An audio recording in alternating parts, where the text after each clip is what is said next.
C'est à l'issue de la 17e session ordinaire de la conférence des chefs d'État et de gouvernement de la CEEAC, tenue par visioconférence le 30 juillet 2020, que le chef de l'État congolais, Denis Sassou Nguesso, est porté à la présidence de la communauté, succédant ainsi au président Ali Bongo Ondimba. Il s'agit d'une 4e présidence en exercice assurée par Denis Sassou Nguesso depuis la création de la CEEAC en 1983. D'abord entre 1984 et 1986, ensuite entre 2002 et 2004. Pendant ce mandat, les enjeux sont colossaux. Les 2/3 des États composant l'institution sont victimes des conflits armés consécutifs à la récente instauration de la démocratie. Dans ce contexte, la CEEAC est quasi moribonde.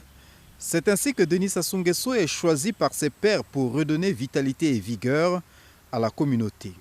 Faisant flèche de tout bois pour réussir sa mission, il jette son dévolu sur Louis-Sylvain Ngoma, gratifié de la fonction de secrétaire général de la CEEAC. Ce qui vaut à Denis Sassou Nguesso une reconduction entre 2004 et 2007. La particularité de la 4e présidence que le chef de l'État congolais inaugure dès ce 27 novembre 2020 à Libreville est qu'elle intervient après validation des réformes institutionnelles de l'ensemble sous-régional le 18 décembre 2019 dans la capitale gabonaise. Ces réformes actent l'entrée en vigueur du traité consacrant la mise en place de la commission de la CEEAC en remplacement du secrétariat général ainsi que d'autres organes exécutifs comme le Conseil de paix et de sécurité.